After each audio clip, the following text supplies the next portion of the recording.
കുറത്തിക്കുടിയിലെ ദമ്പതികളുടെ നവജാത ശിശു മരിക്കാനിടയായ സംഭവത്തിൽ ആരുടെ ഭാഗത്തു നിന്ന് വീഴ്ചയുണ്ടായിട്ടുണ്ടെങ്കിലും അത് ശരിയായ നടപടിയല്ലെന്ന് അഡ്വക്കേറ്റ് എ രാജ MLA വീഴ്ചയുണ്ടായിട്ടുണ്ടെങ്കിൽ അത് കണ്ടുപിടിക്കണമെന്നാണ് ആവശ്യപ്പെട്ടിട്ടുള്ളതെന്ന് MLA അടിമാലിയിൽ പറഞ്ഞു. ഇതുമായി ബന്ധപ്പെട്ട് ആരോഗ്യവകുപ്പിന്റെ അന്വേഷണം നടന്നുവരുന്നതായും MLA വ്യക്തമാക്കി. താലൂക്ക് ആശുപത്രിയിൽ ഇന്ന് നടന്ന യൂത്ത് കോൺഗ്രസ് സമരത്തിനെതിരെയും MLA വിമർശനം ഉന്നയിച്ചു. ആശുപത്രിക്ക് ഉള്ളിൽ നടന്ന യൂത്ത് കോൺഗ്രസിന്റെ സമരം ശരിയായ പ്രവണതയല്ലെന്ന് MLA പറഞ്ഞു.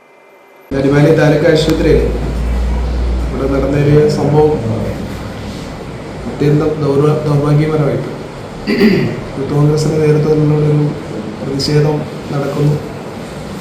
സാധാരണ പ്രതിഷേധങ്ങളെല്ലാം ആശുപത്രിയുടെ വെളിയിലാണ് നാളിതുവരെ നടന്നുകൊണ്ടിരുന്നത്.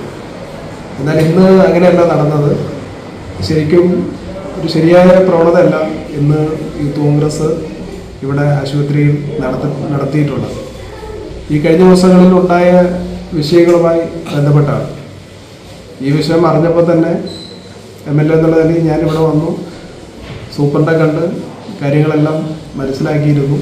നമ്മൾ ഈ പുറത്തിക്കുടി പോലുള്ള ഒരു സ്ഥലത്തു നിന്ന് ഒരാളിവിടെ എത്തിച്ചേരുമ്പോൾ അവർക്കുണ്ടാകുന്ന ബുദ്ധിമുട്ടുകളെല്ലാം മനസ്സിലാക്കിക്കൊണ്ട് തന്നെയാണ് എന്താണ് സംഭവിച്ചതെന്ന് മനസ്സിലാക്കി ആ ഡോക്ടറോട് റിപ്പോർട്ട് ആവശ്യപ്പെടുകയും അതേപോലെ അതിൻ്റെ അടിസ്ഥാനത്തിൽ ഇന്ന് രാവിലെ DMO ഇവിടെ വന്ന് എൻക്വയറി അടക്കം നടത്തിക്കൊണ്ടിരിക്കുന്നു. ആരുടെ ഭാഗത്ത് വീഴ്ച ഉണ്ടായിട്ടുണ്ടെങ്കിൽ അത് ശരിയായ നടപടിയല്ല. അപ്പോൾ അത് കണ്ടുപിടിക്കണം. അപ്പോൾ ഒരു മെഡിക്കൽ ബോർഡ് വെച്ചുകൊണ്ട് അന്വേഷിക്കണമെന്നാണ് നമ്മൾ ആവശ്യപ്പെട്ടിരിക്കുന്നത്. അപ്പോൾ അതിൻ്റെ പ്രാരംഭ പ്രവർത്തനങ്ങൾ നടന്നുകൊണ്ടിരിക്കുന്ന സമയത്താണ് ഇന്ന് ആശുപത്രിയിൽ വന്നത്. ഏറ്റവും കൂടുതൽ ഈ ജില്ലയ്ക്ക് അകത്ത് ഒരു ദിവസം ഏറ്റവും കൂടുതൽ രോഗികൾ എത്തിച്ചേരുന്ന ഒരു താലൂക്ക് ആശുപത്രി.